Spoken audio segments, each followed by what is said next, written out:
Hello everyone, I am Vinayak and I welcome you all to the Bold Learners YouTube channel. So ಈಗ ಈ ಒಂದು ವಿಡಿಯೋದಲ್ಲಿ IRCTC tours website ಮುಖಾಂತರ tour ಪ್ಯಾಕೇಜಸನ್ನು ಹೇಗೆ book ಮಾಡುವುದು ಅಂತ ನೋಡೋಣ, ಅಥವಾ ಕರ್ನಾಟಕ ಭಾರತ ಗೌರವ ಟೂರಿಸ್ಟ್ ಟ್ರೈನ್ ಟಿಕೆಟನ್ನು ಹೇಗೆ ಬುಕ್ ಮಾಡೋದು ಅಂತ ನೋಡೋಣ. ಈಗ ಸದ್ಯಕ್ಕೆ ನಿಮ್ಮ ಮೊಬೈಲ್ನಲ್ಲಿರುವಂತಹ ಏನು ಕ್ರೋಮ್ ಬ್ರೌಸರ್ ಆಗಿರ್ಬೋದು ಅಥವಾ ಗೂಗಲ್ ಬ್ರೌಸರ್ ಇದನ್ನು ಓಪನ್ ಮಾಡ್ಕೊಳ್ಳಿ. ಓಪನ್ ಮಾಡಿದ ತಕ್ಷಣ ನಿಮಗೆ ಈ ರೀತಿಯಾದಂತಹ ಒಂದು ಇಂಟರ್ಫೇಸ್ ಕಾಣಿಸಿಗುತ್ತೆ. ಇಲ್ಲಿರುವಂತಹ ಸರ್ಚ್ ಬಾರ್ನಲ್ಲಿ ನೀವು IRCTC ಟೂರಿಸಮ್ ಅಂತ ಈ ರೀತಿಯಾಗಿ ಸರ್ಚ್ ಮಾಡ್ಕೊಳ್ಳಿ. ಓಕೆ, ಸೊ ಈ ರೀತಿಯಾಗಿ ನೀವು ಸರ್ಚ್ ಮಾಡಿದ ತಕ್ಷಣ ನಿಮಗೆ ಈ ರೀತಿಯಾದಂತಹ ಒಂದು ಇಂಟರ್ಫೇಸ್ ಕಾಣಿಸಿಗುತ್ತೆ. ಇಲ್ಲಿ ಮೊದಲನೇ ಲಿಂಕ್ ಕಾಣಿಸಿಗುತ್ತೆ ನೋಡಿ, ಯಾವುದು ಅಂತ ಅಂದರೆ www.irctctourism.com ಅಂತ. ಸೊ ಇದ್ರ ಮೇಲೆ ಕ್ಲಿಕ್ ಮಾಡ್ಕೊಳ್ಳೋಣ. ಓಕೆ, ಸೊ ನೀವು ನಿಮ್ಮ ಟಿಕೆಟನ್ನು ಮೊಬೈಲ್ನಲ್ಲಿ ಬುಕ್ ಮಾಡ್ತಾ ಇದ್ದರೆ ಇಲ್ಲಿ ಮೇಲ್ಗಡೆ ಏನು ಒಂದು ಆ್ಯರೋ ಐಕಾನ್ ಇರುತ್ತೆ ನೋಡಿ, ಇದರ ಮೇಲೆ ಕ್ಲಿಕ್ ಮಾಡ್ಕೊಳ್ಳಿ. ಕ್ಲಿಕ್ ಮಾಡಿದ ತಕ್ಷಣ ಕೆಳಗಡೆ ಸ್ಕ್ರೋಲ್ ಡೌನ್ ಮಾಡಿ ಇಲ್ಲಿ ಕಾಣ್ತಿರುವಂತಹ ಏನು ಡೆಸ್ಕ್ಟಾಪ್ ಸೈಟ್ ಅಂತ ಇದೆ ಇದನ್ನು ಎನೇಬಲ್ ಮಾಡಿ ಇಟ್ಕೊಂಡಿರಿ. ಸೊ ಹಾಗಾಗಿ ಹೇಗೆ ಕಂಪ್ಯೂಟರ್ನಲ್ಲಿ ಹಾಗೂ ಏನೋ ಲ್ಯಾಪ್ಟಾಪ್ನಲ್ಲಿ ಸ್ಕ್ರೀನ್ ಕಾಣಿಸಿಗುತ್ತೆ ಅದೇ ರೀತಿಯಾಗಿ ನಿಮ್ಮ ಮೊಬೈಲ್ನಲ್ಲಿ ಸಹ ಕಾಣಿಸಿಗುತ್ತೆ. ಓಕೆ, ಆಮೇಲೆ ಮೊಬೈಲನ್ನು ಅಡ್ಡವಾಗಿ ಹಿಡಿದಿಟ್ಕೊಳ್ಳಿ. ಓಕೆ, ಸೊ ಇದೀಗ ಯಾವ್ಯಾವುದೆಲ್ಲ ಟೂರ್ ಪ್ಯಾಕೇಜಸ್ ಇದೆ ಅಂತ ನಿಮಗೆ ಗೊತ್ತಾಗಬೇಕು ಅಂತಂದರೆ ಇಲ್ಲಿ ಕಾಣ್ತಿರುವಂತಹ ಈ ಏನು ಆಪ್ಷನ್ ಇದೆ ನೋಡಿ, ಟೂರ್ ಪ್ಯಾಕೇಜಸ್. ಓಕೆ, ಇದ್ರ ಮೇಲೆ ನೀವು ಕ್ಲಿಕ್ ಮಾಡ್ಕೊಳ್ಬೋದು. ಓಕೆ, ಸೊ ಕ್ಲಿಕ್ ಮಾಡಿದ ತಕ್ಷಣ ಇಲ್ಲಿ ನೋಡ್ಬೋದು ನೀವು ಈ ರೀತಿಯಾದಂತಹ ಎಲ್ಲ ಟೂರ್ ಪ್ಯಾಕೇಜಸ್ ಕಾಣಿಸಿಗುತ್ತೆ ನಿಮಗೆ. ಓಕೆ, ಸ್ವಲ್ಪ ಎಕ್ಸ್ಪ್ಲೇನ್ ಮಾಡೋದಾದರೆ ಮೊದಲಿಗೆ ನಿಮಗೆ ಇಲ್ಲಿ ಯಾವುದಿದೆ ಅಂತಂದರೆ ಕರ್ನಾಟಕ ಭಾರತ್ ಗೌರವ್ ಕಾಶಿ ದರ್ಶನ ಅಂತಿದೆ. ಇದು 8 ರಾತ್ರಿ ಹಾಗೂ 9 ಹಗಲು ದಿನಗಳ ಪ್ಯಾಕೇಜ್ ಆಗಿದೆ. ಓಕೆ, ಸೊ ಒರಿಜಿನ್ ಎಲ್ಲಿಂದ ಇಲ್ಲಿ ಒರಿಜಿನ್ ಆಗುತ್ತೆ, ಯಾವ್ಯಾವ ರೈಲ್ವೆ ಸ್ಟೇಷನಿಂದ ಒರಿಜಿನ್ ಆಗುತ್ತೆ. ಓಕೆ, ಅಂದರೆ ನಿಮ್ಮ ಪ್ರಯಾಣ ಎಲ್ಲಿಂದ ಸ್ಟಾರ್ಟ್ ಆಗುತ್ತೆ ಅಂತ ಭಾಳಷ್ಟು ರೈಲ್ವೆ ಸ್ಟೇಷನ್ಗಳನ್ನ ಇಲ್ಲಿ ಕೊಟ್ಟಿದ್ದಾರೆ. ಆಮೇಲೆ ಈ ಒಂದು ಪ್ರಯಾಣದಲ್ಲಿ ಯಾವ್ಯಾವ ಸ್ಥಳಗಳನ್ನ ತೋರಿಸ್ತಾರೆ ಅಥವಾ ಊರುಗಳನ್ನ ತೋರಿಸ್ತಾರೆ ಅಂತ ನೋಡೋದಾದರೆ ವಾರಣಾಸಿ, ಅಯೋಧ್ಯ, ಗಯಾ. ಓಕೆ, ಸೊ ಈ ರೀತಿಯಾದಂತಹ ನಿಮಗೆ ಇಲ್ಲಿ ಡೀಟೇಲ್ಸ್ ಕಾಣಿಸಿಗುತ್ತೆ. ಓಕೆ, ಈ ಒಂದು ಪ್ಯಾಕೇಜ್ ಸ್ಟಾರ್ಟ್ ಆಗುವಂಥದ್ದು 8 ಆಗಸ್ಟ್ 2026 ಈ ರೀತಿಯಾಗಿ ನಿಮಗೆ ಡೀಟೇಲ್ಸ್ ಸಿಗುತ್ತೆ. ಇನ್ಕ್ಲೂಷನ್ಸ್ ಏನೇನೆಲ್ಲ ಒಳಗೊಂಡಿರುತ್ತೆ, ಟ್ರೈನು, ಮೀಲು, ಊಟ, ಓಕೆ, ಗೈಡ್ ಇದೆಲ್ಲ ಇರುತ್ತೆ.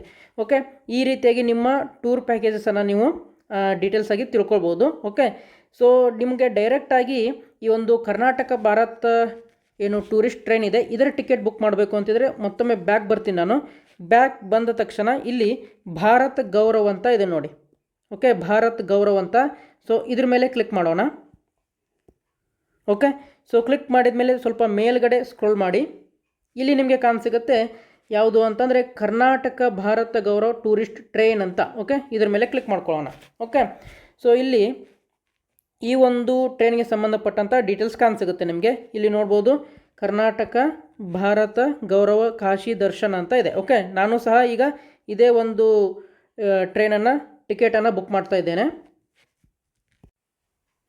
ಸೊ ಈ ಒಂದು ಟ್ರೈನ್ ಬೇರೆ ಬೇರೆ ದಿನಾಂಕಗಳಿಗೆ ಇರುತ್ತೆ. ಫಾರ್ ಎಕ್ಸಾಂಪಲ್ ಇಲ್ಲಿ ನೋಡ್ಬೋದು ಇದು 8 ಆಗಸ್ಟ್ 2026 ಹಾಗೆ ಕೆಳಗಡೆ ಸ್ಕ್ರೋಲ್ ಮಾಡಿದರೆ ಈ ಒಂದು ಟ್ರೈನ್ 25/8/2026 ಹಾಗೆ ಮತ್ತೊಮ್ಮೆ ನೋಡಿದರೆ ಕೆಳಗಡೆ ಸ್ಕ್ರೋಲ್ ಮಾಡಿದರೆ ಇಲ್ಲಿ 29/9/2026 ಆಮೇಲೆ ಇದು ನೋಡಿ ಲಾಸ್ಟ್ ಒನ್ 29/10/2026 ಓಕೆ, ಈ ರೀತಿಯಾಗಿ ನೀವು ಡೇಟನ್ನು ಸರಿಯಾಗಿ ನೋಡ್ಕೊಳ್ಬೇಕು.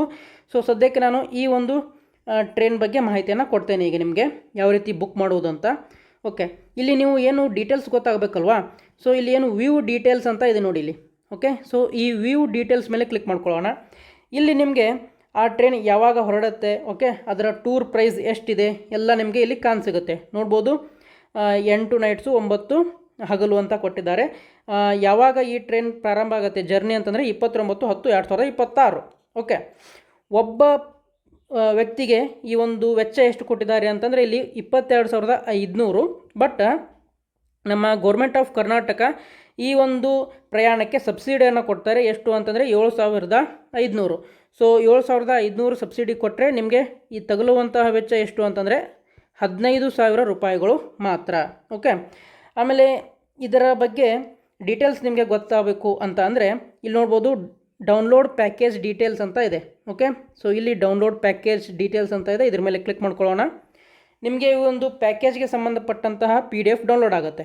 ಓಕೆ, ಸೊ ಹಾಗೆ ಕೆಳಗಡೆ ಸ್ಕ್ರೋಲ್ ಮಾಡ್ತಾ ಹೋದರೆ ಹೈಲೈಟ್ಸ್ ಕೊಟ್ಟಿದ್ದಾರೆ. ಇಲ್ಲಿ ನೋಡ್ಬೋದು ಈ ಡೇಟ್ ಆಫ್ ಡಿಪಾರ್ಚರ್ ಕೊಟ್ಟಿದ್ದಾರೆ, ಟೂರ್ ಪ್ರೈಸ್ ಸಹ ಕೊಟ್ಟಿದ್ದಾರೆ.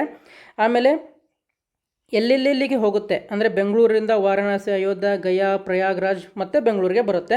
ಆಮೇಲೆ ನೀವು ಯಾವ ರೈಲ್ವೆ ಸ್ಟೇಷನ್ನಿಂದ ಈ ಒಂದು ಪ್ರಯಾಣವನ್ನು ಪ್ರಾರಂಭ ಮಾಡ್ಬೋದು ಅಂತ ನೋಡೋದಾದರೆ ಯಶವಂತಪುರ, ತುಮಕೂರು, ಬೀರೂರು, ದಾವಣಗೆರೆ, ಹಾವೇರಿ, ಹುಬ್ಬಳ್ಳಿ ಈ ರೀತಿಯಾಗಿ ನಿಮಗೆ ಕೊಟ್ಟಿರ್ತಾರೆ. ಓಕೆ, ಹಾಗೆ ಕೆಳಗಡೆ ಸ್ಕ್ರೋಲ್ ಮಾಡಿದರೆ ನಿಮಗೆ ಯಾವ ಊರಿನಲ್ಲಿ ಯಾವ ಪ್ರಸಿದ್ಧ ಸ್ಥಳಗಳಲ್ಲಿ ಏನೇನೆಲ್ಲ ತೋರಿಸ್ತಾರೆ. ಫಾರ್ ಎಕ್ಸಾಂಪಲ್ ವಾರಣಾಸಿಯಲ್ಲಿ ತುಳಸಿ ಮಾನಸ ಟೆಂಪಲ್ ಈ ರೀತಿಯಾಗಿ ಯಾವ ಸ್ಥಳಗಳನ್ನ ತೋರಿಸ್ತಾರೆ ಅದನ್ನೆಲ್ಲ ನಿಮಗೆ ಕೊಟ್ಟಿದ್ದಾರೆ. ಓಕೆ, ಆಮೇಲೆ ಏನೇನೆಲ್ಲ ಈ ಒಂದು ಪ್ಯಾಕೇಜ್ ಒಳಗೊಂಡಿರುತ್ತೆ ಅಂತ ನೋಡಿದ್ರೆ ಟ್ರೈನ್ ಜರ್ನಿ ಇರುತ್ತೆ, ಆಮೇಲೆ ಅಲ್ಲಿರುವಂತಹ ಊಟ ಅದು ಸಹ ಇನ್ಕ್ಲೂಡ್ ಆಗಿರುತ್ತೆ, ವೆಜ್, ಓಕೆ, ಸಸ್ಯಾಹಾರಿ ಊಟ ಇನ್ಕ್ಲೂಡ್ ಆಗಿರುತ್ತೆ. ಆಮೇಲೆ ನಿಮಗೆ ಅಲ್ಲಿ ಈ ಒಂದು ಬಸ್ಸಸ್, ನಾನ್ AC ಬಸ್ಸಸ್ ಸಹ ಇನ್ಕ್ಲೂಡ್ ಆಗಿರುತ್ತೆ, ಹೋಟೆಲ್ ರೂಮ್ಸ್ ಸಹ ಇನ್ಕ್ಲೂಡ್ ಆಗಿರುತ್ತೆ. ಓಕೆ, ಇದೆಲ್ಲ ಇನ್ಕ್ಲೂಡ್ ಆಗಿರುತ್ತೆ. ಆಮೇಲೆ ಏನೇನೆಲ್ಲ ಒಳಗೊಂಡಿರುವುದಿಲ್ಲ ಅಂತ ಇಲ್ಲಿ ಕೊಟ್ಟಿದ್ದಾರೆ ನೋಡ್ಕೊಳ್ಳಿ. ಓಕೆ, ಹಾಗೆ ಮತ್ತೆ ಕೆಳಗಡೆ ಸ್ಕ್ರೋಲ್ ಮಾಡಿದರೆ ಟೂರ್ ಇಟಿನರರಿ ಅಂತ ಕೊಟ್ಟಿದ್ದಾರೆ, ಅಂದರೆ ಪ್ರಯಾಣದ ಒಂದು ಪ್ಲ್ಯಾನ್ ಅಂತ. ಓಕೆ, ಯೋಜನೆ. ಸೊ ಇಲ್ಲಿ ಡೇ 1 ಬೆಂಗಳೂರಿಂದ ಸ್ಟಾರ್ಟ್ ಆಗುತ್ತೆ. ಓಕೆ, ಆಮೇಲೆ ಬೆಂಗಳೂರಿಂದ ಸ್ಟಾರ್ಟ್ ಆದಮೇಲೆ ಅಲ್ಲಿ ನಿಮಗೆ ಏನೇನೆಲ್ಲ ಕೊಡ್ತಾರೆ, ಓಕೆ, ತಿಂಡಿ ಅದನ್ನೆಲ್ಲ ಇಲ್ಲಿ ಬರೆದಿದ್ದಾರೆ. ಆಮೇಲೆ ಡೇ 2, ಡೇ 3 ಎಲ್ಲೆಲ್ಲೆಲ್ಲ ಹೋಗುತ್ತೆ ಆ ಒಂದು ಟ್ರೈನ್ ಎಲ್ಲ ಬರೆದಿದ್ದಾರೆ. ಆಮೇಲೆ ಮತ್ತೆ ಡೇ 9 ನಿಮಗೆ ಬೆಂಗಳೂರಿಗೆ ಮರಳಿ ತಂದು ಬಿಡುವಂಥದ್ದು. ಓಕೆ, ನಿಮಗೆ ಬೇಕಾದ ರೈಲ್ವೆ ಸ್ಟೇಷನಲ್ಲಿ ನೀವು ಇಳ್ಕೊಳ್ಬೋದು. ಅದನ್ನು ಟ್ರೈನ್ ಟಿಕೆಟ್ ಬುಕ್ ಮಾಡುವಾಗ ನೀವು ಮೊದಲಿಗೆ ಮೆನ್ಷನ್ ಮಾಡಬೇಕಾಗಿರುತ್ತೆ. ಓಕೆ, ಡೇ 1 ಯಾವ್ಯಾವ ಸ್ಥಳದಲ್ಲಿ ನೀವು ಹತ್ಕೊಳ್ಬೋದು ಅಂತ ಟ್ರೈನ್ ನೋಡೋದಾದರೆ ಇಲ್ಲಿ ಕೊಟ್ಟಿದ್ದಾರೆ. ಅದೇ ರೀತಿಯಾಗಿ ಡೇ 9 ಅಂದರೆ ಪ್ರಯಾಣ ಮುಗಿದ ನಂತರ ಯಾವ್ಯಾವ ಸ್ಥಳಗಳಲ್ಲಿ ನೀವು ಇಳ್ಕೊಳ್ಬೋದು ರೈಲ್ವೆ ಸ್ಟೇಷನಲ್ಲಿ ಅಂತ ಸಹ ಕೊಟ್ಟಿದ್ದಾರೆ. ಓಕೆ, ಸೊ ಇದಿಷ್ಟು ಈ ಒಂದು ಪ್ಯಾಕೇಜ್ನ ಮಾಹಿತಿ ಆಯಿತು. ಈಗ ಯಾವ ರೀತಿಯಾಗಿ ಈ ಒಂದು ಟ್ರೈನ್ ಟಿಕೆಟನ್ನು ಬುಕ್ ಮಾಡೋದು ಅಂತ ನೋಡೋದಾದರೆ, ಓಕೆ, ಅದಕ್ಕಿಂತ ಮುಂಚೆ ನಿಮ್ಗೆ ಏನಾದರೂ ಟ್ರೈನ್ ಟಿಕೆಟನ್ನು ಬುಕ್ ಮಾಡುವಾಗ ಏನಾದರೂ ತೊಂದರೆ ಆದರೆ ರೈಲ್ವೆ ಇಲಾಖೆಯನ್ನು ಕಾಂಟ್ಯಾಕ್ಟ್ ಮಾಡ್ಬೋದು. ಇಲ್ಲಿ ಕಾಂಟ್ಯಾಕ್ಟ್ ಅಸ್ ಅಂತ ಇದೆ, ಇದ್ರ ಮೇಲೆ ಕ್ಲಿಕ್ ಮಾಡ್ಕೊಳ್ಬೋದು. ಓಕೆ, ಇಲ್ಲಿ ಆ ಒಂದು ಟೆಲಿಫೋನ್ ನಂಬರ್ಗಳನ್ನು, ಇಮೇಲ್ ID ಗಳನ್ನ ಕೊಟ್ಟಿದ್ದಾರೆ. ಏನಾದರೂ ತೊಂದರೆ ಉಂಟಾದಲ್ಲಿ ನೀವು ಒಂದು ನಂಬರ್ಗಳಿಗೆ ಕಾಂಟ್ಯಾಕ್ಟ್ ಮಾಡ್ಬೋದು. ಓಕೆ, ಸೊ ಈಗ ಯಾವ ರೀತಿ ಬುಕ್ ಮಾಡೋದು ಅಂತ ನೋಡೋದಾದರೆ ಇಲ್ಲಿ ಬುಕ್ ನೌ ಅಂತ ಇರುತ್ತೆ. ಓಕೆ, ಬುಕ್ ನೌ ಮೇಲೆ ಕ್ಲಿಕ್ ಮಾಡ್ಕೊಳ್ಳಿ. ಓಕೆ, ಟ್ರೈನ್ ಡೇಟ್ ಎಲ್ಲ ಕರೆಕ್ಟಾಗಿ ನೋಡ್ಕೊಂಡಿರಿ. ಇಲ್ಲಿ ನೋಡಿ ಪ್ಯಾಕೇಜ್ ಬುಕ್ಕಿಂಗ್ ಅಂತ ಇರುತ್ತೆ. ಓಕೆ, ಪ್ಯಾಕೇಜ್ ಬುಕ್ಕಿಂಗ್ ಇಲ್ಲಿ ಟೂರ್ ಸ್ಟಾರ್ಟಿಂಗ್ ಡೇಟ್ ಅಂತ ಕೊಟ್ಟಿದ್ದಾರೆ.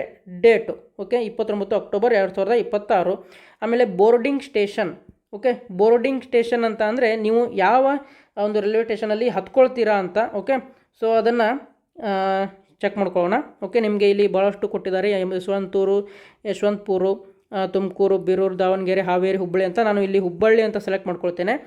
ಆನಂತರ ಡಿ ಬೋರ್ಡಿಂಗ್ ಸ್ಟೇಷನ್ ಅಂತ ಕೊಟ್ಟಿದ್ದಾರೆ ಇಲ್ಲಿ, ಅಂದರೆ ಯಾವ ಒಂದು ರೈಲ್ವೆ ಸ್ಟೇಷನಲ್ಲಿ ಪ್ರಯಾಣ ಮುಗಿದ ನಂತರ ಇಳ್ಕೊಳ್ತೀರಾ ಅಂತ. ಸೊ ಅದನ್ನು ಸಹ ನಾನು ಇಲ್ಲಿ ಹುಬ್ಬಳ್ಳಿ ಅಂತನ ಸೆಲೆಕ್ಟ್ ಮಾಡ್ಕೊಳ್ತೀನಿ. ಓಕೆ, ಅದಾದ ನಂತರ ಇಲ್ಲಿ ನೋಡಿ ಸೀಟ್ಗಳು ಇದಾವೋ ಇಲ್ವೋ ಅಂತ ಹೇಗೆ ಗೊತ್ತಾಗುತ್ತೆ ಅಂತಂದರೆ ಇಲ್ಲಿ ನೋಡಿ 3 AC ಇರುತ್ತೆ, ಇದು ಅವೈಲಬಲ್ ಅಂತ ಇದೆ, ಅಂದರೆ ಇನ್ನೂ ಸೀಟ್ಗಳು ಇದ್ದಾವೆ ಅಂತ. ಓಕೆ, ಆಮೇಲೆ ಇಲ್ಲಿ ಏನೋರು ಪ್ರೈಸ್ 22,500 ಕೊಟ್ಟಿದ್ದಾರೆ. ಬಟ್ ಲಾಸ್ಟಿಗೆ ನಿಮಗೆ ಅದು ಬುಕ್ ಮಾಡುವಾಗ 15,000 ಅಂತಲೇ ಬರುತ್ತೆ. ಯಾಕಂದರೆ 7,500 ಸಬ್ಸಿಡಿಯಾಗಿ ಕೊಡ್ತಿದ್ದಾರೆ. ಯಾರಿಗೆ ಈ ಒಂದು ಸ್ಕೀಮ್ ಅಪ್ಲಿಕೇಬಲ್ ಆಗುತ್ತೆ ಅಂದರೆ ಕರ್ನಾಟಕದವರಿಗೆ ಮಾತ್ರ. ಓಕೆ, ಇಲ್ಲಿ ನೀವು ನೋಡ್ಬೋದು ನಂಬರ್ ಆಫ್ ಪ್ಯಾಕ್ಸ್ ಅಂತ ಇದೆ, ಅಂದರೆ ಎಷ್ಟು ಜನಕ್ಕೆ ನೀವು ಟಿಕೆಟನ್ನು ಬುಕ್ ಮಾಡ್ತಿದ್ದೀರಾ ಅಂತ. ಫಾರ್ ಎಕ್ಸಾಂಪಲ್ ಇದ್ರ ಮೇಲೆ ಕ್ಲಿಕ್ ಮಾಡಿದರೆ ನಿಮಗೆ 8 ವ್ಯಕ್ತಿಗಳಿಗೆ ಈಗ ನಮಗೆ ಅವಕಾಶವನ್ನು ಕೊಟ್ಟಿದ್ದಾರೆ. ಅಂದರೆ ಒಂದು ಬಾರಿಗೆ 8 ಜನಕ್ಕೆ ನೀವು ಟಿಕೆಟನ್ನು ಬುಕ್ ಮಾಡ್ಬೋದು. ಓಕೆ, ಆಮೇಲೆ ನೀವು ನಿಮ್ಮ ತಂದೆ ತಾಯಿ ಪರವಾಗಿಯೂ ಬುಕ್ ಮಾಡ್ಬೋದು, ಅಥವಾ ನಿಮ್ಮ ಗೆಳೆಯರ ಪರವಾಗಿಯೂ ಬುಕ್ ಮಾಡ್ಬೋದು. ಓಕೆ, ಯಾವುದೇ ತೊಂದರೆ ಇಲ್ಲ. ಓಕೆ, ಸದ್ಯಕ್ಕೆ ನಾನು 6 ಜನರನ್ನು ಟಿಕೆಟ್ಗೆ ಬುಕ್ ಕನ್ಸಿಡರ್ ಮಾಡ್ತೇನೆ. ಓಕೆ, 6. ಈಗ ಕಂಟಿನ್ಯೂ ಮೇಲೆ ಕ್ಲಿಕ್ ಮಾಡೋಣ. ಓಕೆ, ಕಂಟಿನ್ಯೂ ಮೇಲೆ ಕ್ಲಿಕ್ ಮಾಡಿದ ಮೇಲೆ ಇಲ್ಲಿ ನಿಮಗೆ IRCTC ಲಾಗಿನ್ ಮತ್ತು ಗೆಸ್ಟ್ ಯೂಸರ್ ಲಾಗಿನ್ ಅಂತ ಬರುತ್ತೆ. ಓಕೆ, IRCTC ಲಾಗಿನ್ ಅಂತ ಅಂದರೆ ಈಗ ಹಿಂದೆ ನೀವು ಟ್ರೈನ್ ಟಿಕೆಟನ್ನು ಬುಕ್ ಮಾಡಬೇಕು ಅಂತಂದರೆ ಎಲ್ಲರಿಗೂ IRCTCಯಿಂದ ಒಂದು ಅಕೌಂಟನ್ನು ಕ್ರಿಯೇಟ್ ಮಾಡಿರ್ತೀರಾ. ಸೊ ಅದರ ಯೂಸರ್ ನೇಮನ್ನು ಇಲ್ಲಿ ಎಂಟರ್ ಮಾಡಬೇಕು, ಹಾಗೂ ಪಾಸ್ವರ್ಡನ್ನು ಎಂಟರ್ ಮಾಡಬೇಕು. ಓಕೆ, ಈ ಹಿಂದೆ ನಾನು ಯಾವುದೇ ಟ್ರೈನ್ ಟಿಕೆಟನ್ನು ಬುಕ್ ಮಾಡಿಲ್ಲ ಅಂತಂದರೆ ನೀವು ಗೆಸ್ಟ್ ಯೂಸರ್ ಲಾಗಿನ್ ಮೇಲೆ ಕ್ಲಿಕ್ ಮಾಡಿ ಈ ಒಂದು ಡೀಟೇಲ್ಸನ್ನು ಎಂಟರ್ ಮಾಡುವ ಮುಖಾಂತರನೂ ಸಹ ನೀವು ಟಿಕೆಟನ್ನು ಬುಕ್ ಮಾಡ್ಬೋದು. ಇಲ್ಲಿ ಇಮೇಲ್ ID ಎಂಟರ್ ಮಾಡಬೇಕು, ಹಾಗೆ ಮೊಬೈಲ್ ನಂಬರನ್ನು ಎಂಟರ್ ಮಾಡಿ ಲಾಗಿನ್ ಮೇಲೆ ಕ್ಲಿಕ್ ಕೊಡಬೇಕು. ಓಕೆ, ಸೊ ನಂದು IRCTC ಒಂದು ಅಕೌಂಟ್ ಈಗಾಗಲೇ ಇರೋದರಿಂದ ನಾನು ಈಗ IRCTC ಲಾಗಿನ್ ಮೇಲೆ ಕ್ಲಿಕ್ ಮಾಡ್ತೇನೆ. ಇಲ್ಲಿ ನನ್ನ ಯೂಸರ್ ನೇಮ್ ಹಾಗೂ ಪಾಸ್ವರ್ಡನ್ನು ಎಂಟರ್ ಮಾಡ್ತೇನೆ ಈಗ. ಓಕೆ, ಲಾಗಿನ್ ಮೇಲೆ ಕ್ಲಿಕ್ ಮಾಡಿದ ಮೇಲೆ ಈ ರೀತಿಯಾದಂಥ ನಮಗೆ ಒಂದು ಇಂಟರ್ಫೇಸ್ ಕಾಣಿಸುತ್ತೆ. ಇಲ್ಲಿ ನೋಡ್ಬೋದು ನೀವು ಪ್ಯಾಸೆಂಜರ್ ಡೀಟೇಲ್ಸ್ ಅಂತ. ಅದಕ್ಕಿಂತ ಮುಂಚೆ ಬೇಸಿಕ್ ಡೀಟೇಲ್ಸ್ ಆಗಿದೆ, ಈಗ ಪ್ಯಾಸೆಂಜರ್ ಡೀಟೇಲ್ಸನ್ನು ತುಂಬಬೇಕು, ನಂತರ ರಿವ್ಯೂಗೆ ಬರುತ್ತೆ. ಸೊ ಸದ್ಯಕ್ಕೆ ನಾವು ಈಗ ಪ್ಯಾಸೆಂಜರ್ ಡೀಟೇಲ್ಸನ್ನು ನಾವು ತುಂಬಬೇಕೀಗ. ಓಕೆ, ಸೊ ಏನೆಲ್ಲ ನಾವು ಎಂಟರ್ ಮಾಡಬೇಕು ಅಂತ ಅಂದರೆ, ಪ್ಯಾಸೆಂಜರ್ ಡೀಟೇಲ್ಸ್ನಲ್ಲಿ ಆ ಒಂದು ಪ್ಯಾಸೆಂಜರ್ನ ಮೊದಲನೇ ಏನು ಹೆಸರು, ಓಕೆ, ಅವರ ಹೆಸರನ್ನು ಎಂಟರ್ ಮಾಡಬೇಕು. ಆಮೇಲೆ ಅವರ ಮನೆಯ ಹೆಸರನ್ನು ಇಲ್ಲಿ ಎಂಟರ್ ಮಾಡಬೇಕು. ಆಮೇಲೆ ಏಜನ್ನು ಎಂಟರ್ ಮಾಡಬೇಕು, ಜೆಂಡರನ್ನು ಎಂಟರ್ ಮಾಡಬೇಕು, ನ್ಯಾಷನ್ಯಾಲಿಟಿ, ಓಕೆ, ಯೂಶ್ವಲಿ ಇಂಡಿಯನ್ ಇರುತ್ತೆ ಅಥವಾ ಇಂಟರ್ನ್ಯಾಷನಲ್ ನೀವು ಯಾವುದಿರುತ್ತೆ ಅದನ್ನ ಸೆಲೆಕ್ಟ್ ಮಾಡ್ಕೊಳ್ಳಿ. ಆಮೇಲೆ ಇಲ್ಲಿ ಪಾಸ್ಪೋರ್ಟ್ ನಂಬರ್ ಅಂತ ಕೊಟ್ಟಿದ್ದಾರೆ. ಓಕೆ, ಸೊ ಸದ್ಯಕ್ಕೆ ಪಾಸ್ಪೋರ್ಟ್ ನಂಬರ್ ನಮ್ಮ ಹತ್ರ ಪಾಸ್ಪೋರ್ಟ್ ಇಲ್ಲ, ಸೊ ಹಾಗಾಗಿ ಇಲ್ಲಿ ಆಧಾರ್ ನಂಬರನ್ನು ಸಹ ನಾವು ಎಂಟರ್ ಮಾಡ್ತೇನೆ ನಾನೀಗ. ಓಕೆ, ಸೊ ಆನಂತರ ಅದೇ ರೀತಿಯಾಗಿ 6 ಜನರದ್ದು ಎಲ್ಲರದ್ದು ನೀವು ಎಂಟರ್ ಮಾಡಬೇಕು. ಆಮೇಲೆ ಇನ್ನೊಂದು ಏನು ಅಂತಂದರೆ, ನಿಮ್ಮ ಹೆಸರು ಏನಾದರೂ ತುಂಬ ದೊಡ್ಡದು ಇದ್ದರೆ, ಓಕೆ, ಅಂದರೆ ಸ್ಪೆಲ್ಲಿಂಗ್ಗಳು 16, ಓಕೆ, ನಿಮ್ಮ ಫಸ್ಟ್ ನೇಮ್ ಮತ್ತು ಲಾಸ್ಟ್ ನೇಮ್ ಎರಡನ್ನೂ ಕೂಡಿ 16 ಸ್ಪೆಲ್ಲಿಂಗಿಂತ ಹೆಚ್ಚಿಗೆ ಆದರೆ ಅದು ತೆಗೆದುಕೊಳ್ಳುವುದಿಲ್ಲ. ಸೊ ಹಾಗಾಗಿ ಫಸ್ಟ್ ನೇಮನ್ನು ಕಂಪ್ಲೀಟಾಗಿ ಹಾಕಿ, ಆಮೇಲೆ ಲಾಸ್ಟ್ ನೇಮನ್ನು ಸ್ವಲ್ಪ ಸ್ಪೆಲ್ಲಿಂಗನ್ನು ಕಟ್ ಮಾಡಿ ಹಾಕಿ. ಓಕೆ, ಒಂದು 3 ಸ್ಪೆಲ್ಲಿಂಗು, ಓಕೆ, 16ಕ್ಕಿಂತ ಕಮ್ಮಿ ಆಗಬೇಕು, ಹಾಗೆ ನೋಡಿಕೊಂಡು ಹಾಕಿ. ಓಕೆ, ಇದೆಲ್ಲ ಆದಮೇಲೆ ಇಲ್ಲಿ ಕೆಳಗಡೆ ನಾಮಿನಿ ನೇಮನ್ನು ಎಂಟರ್ ಮಾಡಬೇಕು ನೀವು. ಓಕೆ, ಸೊ ನಾಮಿನಿ ನೇಮನ್ನು ಎಂಟರ್ ಮಾಡಿ. ಇಲ್ಲಿ ಮೇಲ್ಗಡೆ ಎಲ್ಲ ಫ್ಯಾಮಿಲಿ ಬುಕ್ ಮಾಡ್ತಿರ್ತೀರ, ಸೊ ಅವರಿಗೆ ಇನ್ನು ನಾಮಿನಿ ಬೇಕಾಗತ್ತೆ. ಸೊ ನಾಮಿನಿ ನೇಮ್ ಎಂಟರ್ ಮಾಡಿ. ಆಮೇಲೆ ಈ relation with passenger, for example ನಿಮ್ಮ ತಂದೆಯದ್ದು ನೀವೇನಾದರೂ ಬುಕ್ ಮಾಡ್ತಾಯಿದ್ರೆ ಇಲ್ಲಿ ಸನ್ ಅಂತ ನೀವು ಟೈಪ್ ಮಾಡ್ಬೋದು. ಓಕೆ, ಸೊ ಆ ರೀತಿಯಾಗಿ ಆಮೇಲೆ ಆ ನಾಮಿನಿಯ ಕಾಂಟ್ಯಾಕ್ಟ್ ನಂಬರನ್ನು ಇಲ್ಲಿ ಎಂಟರ್ ಮಾಡಬೇಕು. ಓಕೆ, ಆಮೇಲೆ GST ನಂಬರ್, ಓಕೆ, ನಿಮ್ಮದು GST ನಂಬರ್ ಇದ್ದರೆ ಎಂಟರ್ ಮಾಡಿ, ಇಲ್ಲ ಅಂತಂದರೆ ಇಲ್ಲ. ಓಕೆ, ಅದಾದ ನಂತರ ಈಗ ನೀವು ಏನು ನಿಮ್ಮ IRCTC ಲಾಗಿನ್ ID ನೀವು ಲಾಗಿನ್ ಆಗಿರ್ತೀರಾ. ಸೊ ಹಾಗಾಗಿ ಅವರ ಮೊಬೈಲ್ ನಂಬರ್ ಇಲ್ಲಿರುತ್ತೆ, ಅವರ ಇಮೇಲ್ ID ಇಲ್ಲಿರುತ್ತೆ, ಅವರ ಅಡ್ರೆಸ್ಸು, ಸಿಟಿ ಎಲ್ಲ ಇರುತ್ತೆ, ಕಂಟ್ರಿ ಇರುತ್ತೆ, ಪಿನ್ ಕೋಡು. ಓಕೆ, ಸ್ಟೇಟ್ ಒಂದನ್ನು ಸೆಲೆಕ್ಟ್ ಮಾಡ್ಕೊಳ್ಬೇಕು. ಮೇನ್ ಇಂಪಾರ್ಟೆಂಟ್, ಈ ಸ್ಟೇಟನ್ನು ನೀವು ಸೆಲೆಕ್ಟ್ ಮಾಡ್ಕೊಳ್ಬೇಕು, ಇಲ್ಲ ಅಂತಂದರೆ ಸಬ್ಸಿಡಿ ಬರೋದಿಲ್ಲ. ಸೊ ಹಾಗಾಗಿ ಇಲ್ಲಿ ನಮ್ಮದು ಸ್ಟೇಟ್ ಯಾವುದಿದೆ, ಕರ್ನಾಟಕ. ಓಕೆ, ನಾನು ಇಲ್ಲಿ ಕರ್ನಾಟಕವನ್ನು ಸೆಲೆಕ್ಟ್ ಮಾಡ್ಕೊಳ್ತೇನೆ. ಓಕೆ, ಆಮೇಲೆ ಇಲ್ಲಿ ID ಕಾರ್ಡ್ ಟೈಪ್ ಅಂತ ಇದೆ. ಓಕೆ, ಸೊ ನಾನು ಈಗ ಯಾರ್ದು ಯೂಸರ್ ID ಲಾಗಿನ್ ಇರ್ತೀರ ಅವರು ID ಕಾರ್ಡ್ ಟೈಪು. ಓಕೆ, ನೀವು ಇಲ್ಲಿ ಡ್ರೈವಿಂಗ್ ಲೈಸೆನ್ಸ್ ಆದರೂ ಕೊಡ್ಬೋದು. ಓಕೆ, ಆಮೇಲೆ PAN card, passport number, student ID card, UID, Aadhaar card, voter ID card ಯಾವುದಾದ್ರೂ ಕೊಡ್ಬೋದು. ಸದ್ಯಕ್ಕೆ ನಾನು ಇಲ್ಲಿ ಆಧಾರ್ ಕಾರ್ಡ್ ಅಂತ ಸೆಲೆಕ್ಟ್ ಮಾಡ್ಕೊಳ್ತೇನೆ. ಓಕೆ, ಆಧಾರ್ ಕಾರ್ಡ್ ಅಂತ ಸೆಲೆಕ್ಟ್ ಮಾಡಿದ ಮೇಲೆ ಇಲ್ಲಿ ನಿಮ್ಮ ಆಧಾರ್ ಕಾರ್ಡನ್ನು ಎಂಟರ್ ಮಾಡಬೇಕು. ಅಂದರೆ ಯಾರ ಯೂಸರ್ ID ನೀವು ಲಾಗಿನ್ ಆಗಿದ್ರಿ ನೋಡಿರಿ, IRCTC ಯೂಸರ್ ID, ಈಗ ಅಲ್ಲಿ ಹಿಂದೆ ಹೇಳಿದ್ದೇನೆ, ಅವರ ಒಂದು ಆಧಾರ್ ಕಾರ್ಡ್ ನಂಬರನ್ನು ಇಲ್ಲಿ ಎಂಟರ್ ಮಾಡಬೇಕು. ಓಕೆ, ಎಂಟರ್ ಮಾಡಿದ ಮೇಲೆ ಇಲ್ಲಿ ಮೇಲ್ಗಡೆ ಇರುವಂತಹ ಎಲ್ಲ ಡೀಟೇಲ್ಸ್ ಕರೆಕ್ಟಾಗಿದೆ ಅಂತ ಒಂದು ಸಲ ನೋಡಿಕೊಂಡು ಇಲ್ಲಿ ಕೆಳಗಡೆ ಇರುವಂತಹ ಏನು ಸಬ್ಮಿಟ್ ಮೇಲೆ ಕ್ಲಿಕ್ ಮಾಡ್ಕೊಳ್ಬೇಕು. ಓಕೆ, ಸಬ್ಮಿಟ್ ಮೇಲೆ ಕ್ಲಿಕ್ ಮಾಡ್ಕೊಳ್ಬೇಕು. ಅಥವಾ ಏನಾದರೂ ತಪ್ಪಾಗಿದ್ದರೆ ನೀವು ಇಲ್ಲಿ ಎಡಿಟ್ ಮಾಡ್ಕೊಳ್ಬೋದು. ಓಕೆ, ಅಥವಾ ಹಿಂದೆ ಹೋಗಬೇಕು ಅಂದರೆ ರಿಪ್ಲೈ ಮೇಲೆ ಕ್ಲಿಕ್ ಮಾಡ್ಕೊಳ್ಬೋದು. ಸೊ ಈಗ ನಾನು ಎಲ್ಲರದ್ದು ಒಂದು ಡೀಟೇಲ್ಸನ್ನು ಎಂಟರ್ ಮಾಡ್ತೇನೆ ಈಗ. ಓಕೆ, ನಾನು ಈಗ ಎಲ್ಲ ಡೀಟೇಲ್ಸನ್ನು ಎಂಟರ್ ಮಾಡಿದ್ದೇನೆ. ಇಲ್ಲಿ ಕಾಣ್ತಿರುವಂತಹ ಸಬ್ಮಿಟ್ ಬಟನ್ ಮೇಲೆ ಕ್ಲಿಕ್ ಮಾಡ್ತೇನೆ ಈಗ. ಓಕೆ, ಸಬ್ಮಿಟ್ ಬಟನ್ ಮೇಲೆ ಕ್ಲಿಕ್ ಮಾಡಿದ ಮೇಲೆ ಇಲ್ಲಿ ನಿಮಗೆ ಪ್ಯಾಸೆಂಜರ್ ಡೀಟೇಲ್ಸನ್ನು ಕೊಡುತ್ತೆ, ಸಮ್ಮರಿ ಅಂತ. ಓಕೆ, ಸೊ ಇಲ್ಲಿ ನಿಮ್ಮ ಏನು ಪ್ಯಾಸೆಂಜರ್ ಇದ್ದಾರೆ ಅವರ ಡೀಟೇಲ್ಸ್ ಎಲ್ಲ, ನೇಮ್ ಬಂದಿರುತ್ತೆ, ಏಜ್ ಬಂದಿರುತ್ತೆ, ಜೆಂಡರ್ ಬಂದಿರುತ್ತೆ, ನ್ಯಾಷನಾಲಿಟಿ ಬಂದಿರುತ್ತೆ. ಇದನ್ನೆಲ್ಲ ನೀವು ಕರೆಕ್ಟಾಗಿ ನೋಡ್ಕೊಳ್ಳಿ. ಓಕೆ, ಹಾಗೆ ಮೇಲ್ಗಡೆ ಸ್ಕ್ರೋಲ್ ಮಾಡಿದರೆ ನಿಮಗೆ ಇಲ್ಲಿ ಪೇಮೆಂಟ್ ಡೀಟೇಲ್ಸ್ ಅಂತ ಕಾಣಿಸುತ್ತೆ. ಓಕೆ, ಪೇಮೆಂಟ್ ಡೀಟೇಲ್ಸ್ ನೀವಿಲ್ಲಿ ನೋಡ್ಬೋದು, ಪೇಮೆಂಟ್ ಡೀಟೇಲ್ಸ್ ಅಂತ ಇದೆ. ನಾನು ಈಗ 6 ಜನಕ್ಕೆ ಈ ಒಂದು ಟಿಕೆಟನ್ನು ಬುಕ್ ಮಾಡ್ತಾ ಇದ್ದೇನೆ. ಸೊ ಪ್ಯಾಕೇಜ್ ಅಮೌಂಟ್ ಅಂತ ಇಷ್ಟು ಕೊಟ್ಟಿದ್ದಾರೆ, ಆಮೇಲೆ GST ಕೊಟ್ಟಿದ್ದಾರೆ, ಡಿಸ್ಕೌಂಟು 45,000 ಅಂತ ಇದೆ. ಹಿಂದೆ ಹೇಳ್ದಂಗೆ ಕರ್ನಾಟಕ ಗೌರ್ಮೆಂಟು ಈ ಒಂದು 7,500 ರೂಪಾಯಿಗಳನ್ನು ಸಬ್ಸಿಡಿ ಅಂತ ಕೊಡುತ್ತೆ ಒಬ್ಬರಿಗೆ. ಸೊ ಹಾಗಾಗಿ ನಮಗೆ ಡಿಸ್ಕೌಂಟು 45,000 ಆಗಿದೆ. ಆಮೇಲೆ 6 ಜನಕ್ಕೆ 15,000 ರೂಪಾಯಿ ಅಂತ ಆದರೆ ಒಟ್ಟಾರೆಯಾಗಿ 90,000 ರೂಪಾಯಿ ನಮ್ಮ ಟೋಟಲ್ ಟಿಕೆಟ್ ಪ್ರೈಸ್ ಆಯಿತು. ಓಕೆ, ಸೊ 90,000 ಓನ್ಲಿ ಅಂತ ಹೇಳಿದ್ದಾರೆ. ಸೊ ಇಲ್ಲಿ ಕೆಳಗಡೆ ಏನು I agree terms and services ಅಂತ ಇದೆ, ಇದ್ರ ಮೇಲೆ ಚೆಕ್ ಬಾಕ್ಸ್ ಮೇಲೆ ಟಿಕ್ ಮಾಡ್ಕೊಳ್ಳಿ. ಇದಾದ ನಂತರ ಮೇಕ್ ಪೇಮೆಂಟ್ ಮೇಲೆ ಕ್ಲಿಕ್ ಮಾಡ್ಕೊಳ್ಬೇಕು. ಓಕೆ, ಸೊ ಸ್ವಲ್ಪ ಲೋಡ್ ಆಗುತ್ತೆ. ಈ ರೀತಿಯಾಗಿ ನಿಮಗೆ ಪೇಮೆಂಟ್ ಪೇಜ್ ಓಪನ್ ಆಗುತ್ತೆ. ಓಕೆ, ಈ ಒಂದು ಪೇಮೆಂಟ್ ಪೇಜ್ ಇಲ್ಲಿ ನೋಡ್ಬೋದು ನೀವು, ಟೈಮ್ ಔಟ್ ಇನ್ 9 ಮಿನಿಟ್ಸ್ ಅಂತ ಇದೆ. ಓಕೆ, ಅಷ್ಟರೊಳಗೆ ನೀವು ಪೇಮೆಂಟ್ ಮಾಡಬೇಕು. ಓಕೆ, ಆಮೇಲೆ ಇದಾದ ನಂತರ ನಿಮಗೆ ಹೇಳ್ತೇನೆ, ಒಂದು ವೇಳೆ ನೀವೇನಾದರೂ ಟಿಕೆಟನ್ನು ಕ್ಯಾನ್ಸಲ್ ಮಾಡ್ಕೊಳ್ಬೇಕು ಅಂತ ಅಂದರೆ ಅದಕ್ಕೂ ಸಹ ಅವಕಾಶ ಇದೆ. ಸೊ ಅದಕ್ಕೆ ಸ್ವಲ್ಪ ಕಂಡೀಷನ್ಸ್ ಇದೆ, ಆಮೇಲೆ ನಿಮಗೆ ಹೇಳ್ತೀನಿ ನಾನು ನೆಕ್ಸ್ಟ್. ಓಕೆ, ಸೊ ಇಲ್ಲಿ ಏನಿದೆ ಅಂತಂದರೆ ಪೇಮೆಂಟ್ ಆಪ್ಷನ್ಗಳು ಇದ್ದಾವೆ. ಓಕೆ, ಏನೇನೆಲ್ಲ ಇದೆ, UPI ಆಪ್ಷನ್ಸ್ ಇದೆ, ಕ್ರೆಡಿಟ್ ಕಾರ್ಡ್ ಅಥವಾ ಡೆಬಿಟ್ ಕಾರ್ಡ್ ಮುಖಾಂತರ ಮಾಡ್ಬೋದು, ನೆಟ್ ಬ್ಯಾಂಕಿಂಗ್ ಮುಖಾಂತರ ಮಾಡ್ಬೋದು. ಓಕೆ, EMI ಇಂಟರ್ನ್ಯಾಷನಲ್ ಕಾರ್ಡ್ಸ್ ಮುಖಾಂತರನೂ ಸಹ ನೀವು ಮಾಡ್ಬೋದು. ಸದ್ಯಕ್ಕೆ ವೆರಿ ಈಸಿ ಆಪ್ಷನ್ ಅಂತಂದರೆ ನಾನು ಈಗ UPI ಮುಖಾಂತರ ಮಾಡ್ತೇನೆ. ಫಾರ್ ಎಕ್ಸಾಂಪಲ್ ಫೋನ್ಪೇ ಅಂತ ಏನಿದೆ ಇದ್ರ ಮೇಲೆ ಕ್ಲಿಕ್ ಮಾಡ್ಕೊಳ್ಳೋಣ. ಕ್ಲಿಕ್ ಮಾಡಿದ ಮೇಲೆ ಪೇ ಆ್ಯಂಡ್ ಬುಕ್ ಅಂತ ಕೆಳಗಡೆ ಏನಿದೆ ಇದ್ರ ಮೇಲೆ ಕ್ಲಿಕ್ ಮಾಡ್ಕೊಳ್ಳೋಣ. ಓಕೆ, ಸೊ ಯಾವುದೇ ಕಾರಣಕ್ಕೂ ಈ ಒಂದು ಪೇಜನ್ನು ರಿಫ್ರೆಶ್ ಮಾಡಲಿಕ್ಕೆ ಹೋಗಬೇಡಿ. ಓಕೆ, ನಿಮಗೆ ಇಲ್ಲಿ ಒಂದು QR ಕೋಡ್ ನಿಮಗೆ ಸಿಗ್ತಾ ಇದೆ. ಓಕೆ, ಸೊ ಟೋಟಲ್ ಅಮೌಂಟ್ 90,000 ಅಂತ ಇದೆ, ಯಾಕಂದರೆ ನಾನು 6 ಜನದ್ದು ಬುಕ್ ಮಾಡ್ತಾ ಇದ್ದೇನೆ. ಆಮೇಲೆ ಟೂರ್ ಈ ಪ್ಯಾಕೇಜಿಂದ ಪ್ಯಾಕೇಜಿಗೆ ಈ ಒಂದು ಅಮೌಂಟ್ ಡಿಫ್ರೆನ್ಸ್ ಆಗ್ತಾ ಹೋಗುತ್ತೆ, ಬೇರೆ ಬೇರೆ ಆಗುತ್ತೆ. ಓಕೆ, ಸೊ ಇಲ್ಲಿ ಒಂದು QR ಕೋಡ್ ನಿಮಗೆ ಸಿಗ್ತಾ ಇದೆ. ಓಕೆ, ಈ QR ಕೋಡನ್ನು ನಿಮ್ಮದು ಫೋನ್ಪೇ ಆಗಿರ್ಬೋದು, ಗೂಗಲ್ ಪೇ ಆಗಿರ್ಬೋದು, Paytm ಆಗಿರ್ಬೋದು, ಅಥವಾ ಭೀಮ್ UPI ಆಗಿರ್ಬೋದು, ಯಾವುದಾದ್ರೂ ಮುಖಾಂತರ ನೀವು ಸ್ಕ್ಯಾನ್ ಮಾಡಿ ಪೇಮೆಂಟನ್ನು ಮಾಡ್ಬೋದು. ಓಕೆ, ನಿಮ್ಮ ಏನು ಆ್ಯಪ್ಗಳಿದ್ದಾವೆ ಅದರಲ್ಲಿ QR ಕೋಡ್ ಆಪ್ಷನ್ ಇರುತ್ತೆ, ಅದನ್ನು ಓಪನ್ ಮಾಡಿ ಈ ಒಂದು QR ಕೋಡನ್ನು ಸ್ಕ್ಯಾನ್ ಮಾಡಿ. ಸ್ಕ್ಯಾನ್ ಮಾಡಿದ ತಕ್ಷಣ ಅದು ಡೈರೆಕ್ಟಾಗಿ 90,000 ನಿಮಗೆ ಡಿಡಕ್ಟ್ ಆಗಲಿಕ್ಕೆ ರಿಕ್ವೆಸ್ಟನ್ನು ಕಳಿಸುತ್ತೆ. ಓಕೆ, ಅಲ್ಲಿ ಓಕೆ ಅಂತ ಕೊಟ್ಟು ನಿಮ್ಮ ಗೂಗಲ್ ಪೇ ಪಿನ್ ಏನಿರುತ್ತೆ ಅಥವಾ ಫೋನ್ಪೇ ಪಿನ್ ಏನಿರುತ್ತೆ ಆ ಪಿನ್ನನ್ನು ಟೈಪ್ ಮಾಡಬೇಕು. ಓಕೆ, ಅದಾದ ನಂತರ ನಿಮ್ಮ ಬ್ಯಾಂಕ್ ಅಕೌಂಟಿಂದ ಅಮೌಂಟು ಡಿಡಕ್ಟ್ ಆಗುತ್ತೆ. ಸೊ ಯಾವ ರೀತಿ ಮಾಡೋಂತ ಈಗ ನಾನು ಲೈವ್ ಆಗಿ ತೋರಿಸ್ತೇನೆ. ಓಕೆ, ನಾನೀಗ ನನ್ನ ಗೂಗಲ್ ಪೇ ಆ್ಯಪ್ನಿಂದ ಸ್ಕ್ಯಾನ್ ಮಾಡಿ ಪೇಮೆಂಟನ್ನು ಮಾಡ್ತಾ ಇದ್ದೇನೆ.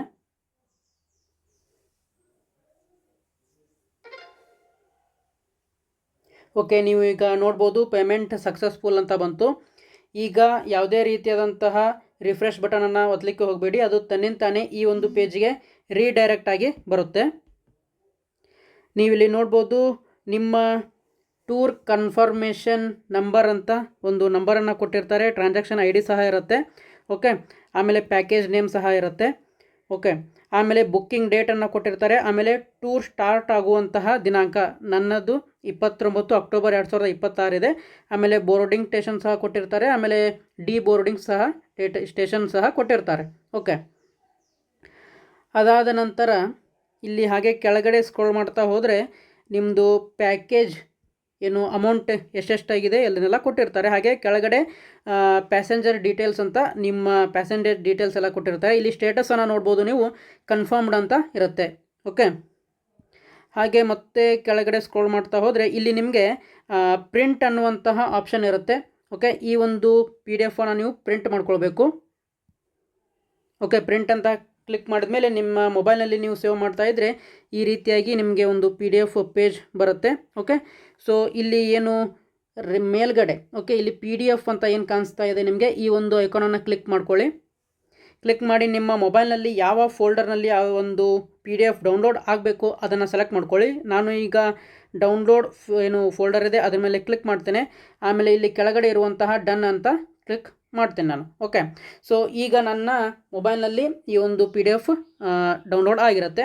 ಸೊ ಇದನ್ನು ನೀವು ಕಾಯ್ದಿರಿಸಿ ಇಟ್ಕೊಳ್ಬೇಕಾಗತ್ತೆ. ಓಕೆ, ಎಲ್ಲಿವರೆಗೆ ಅಂತಂದರೆ ನಿಮ್ಮ ಆ್ಯಕ್ಚುಯಲ್ ಏನು ಪ್ರಯಾಣದ ದಿನ ಬರುತ್ತಲ್ಲೋ ಅಲ್ಲಿವರೆಗೂ ನೀವು ಇಟ್ಕೊಂಡಿರಬೇಕು. ಆಮೇಲೆ ಯಾವ ಯಾವ ಪ್ಯಾಸೆಂಜರ್ಗೆ ಯಾವ ಸೀಟ್ ಬುಕ್ ಆಗಿದೆ ಅಂತ ಆ ಒಂದು ದಿನಾಂಕ ಹತ್ತಿರ ಬರುತ್ತಿದ್ದಂತೆ ನಿಮಗೆ ಅದೆಲ್ಲ ನಿಮಗೆ ಡೀಟೇಲ್ಸ್ ಗೊತ್ತಾಗ್ತಾ ಹೋಗುತ್ತೆ. ಓಕೆ, ಈಗ ಹಿಂದೆ ಏನು ಇಮೇಲ್ ID ಕೊಟ್ಟಿರ್ತೀರಾ ಅದರಿಗೆ ಒಂದು ಮೆಸೇಜ್ ಎಲ್ಲ ಬರುತ್ತೆ. ಓಕೆ, ಆನಂತರ ಈ ಒಂದು ಪೇಮೆಂಟ್ ಆದ ತಕ್ಷಣ ಯಾರ ಯೂಸರ್ ID ಲಾಗಿನ್ ಆಗಿರ್ತೀರಾ ಅವರ ಮೊಬೈಲ್ ನಂಬರ್ಗೆ ಒಂದು ಮೆಸೇಜ್ ಸಹ ಬರುತ್ತೆ ರೈಲ್ವೆ ಡಿಪಾರ್ಟ್ಮೆಂಟಿಂದ. ಓಕೆ, ಆಮೇಲೆ ನೀವೇನಾದರೂ ಈ ಒಂದು ಟಿಕೆಟನ್ನು ಕ್ಯಾನ್ಸಲ್ ಮಾಡಬೇಕು ಅಂತ ಅಂದ್ಕೊಂಡಿದ್ರೆ ಇಲ್ಲಿ ಕೆಲವೊಂದಿಷ್ಟು ಕ್ಯಾನ್ಸಲೇಷನ್ ಚಾರ್ಜಸ್ ಅಂತ ಇರುತ್ತೆ. ಇಲ್ಲಿ ನೋಡ್ಬೋದು ನೀವು, ಇದೇ PDF ಕೆಳಗಡೆ ಇರುತ್ತೆ. ಓಕೆ, ಕಂಡೀಷನ್ ಅಂತ ಕೊಡ್ತಾರೆ. ಓಕೆ, ಏನು ಅಂತಂದರೆ ಅಪ್ ಟು 15 ಡೇಸ್.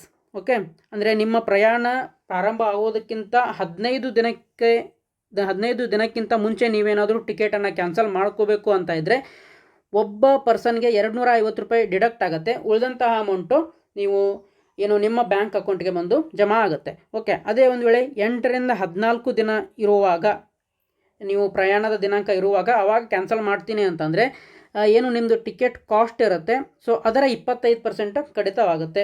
ಅದೇ ರೀತಿಯಾಗಿ 4ರಿಂದ 7 ದಿನ ಇದ್ದರೆ 50%. ಅದೇ ರೀತಿಯಾಗಿ 4 ದಿನಕ್ಕಿಂತ ಕಮ್ಮಿ ಇದ್ದರೆ, ಓಕೆ, 4 ದಿನಕ್ಕಿಂತ ಕಮ್ಮಿ ಇದ್ದರೆ ನಿಮಗೆ ಯಾವುದೇ ರೀತಿಯಾದಂತಹ ಒಂದು ರಿಫಂಡ್ ಅಮೌಂಟ್ ಆಗೋದಿಲ್ಲ.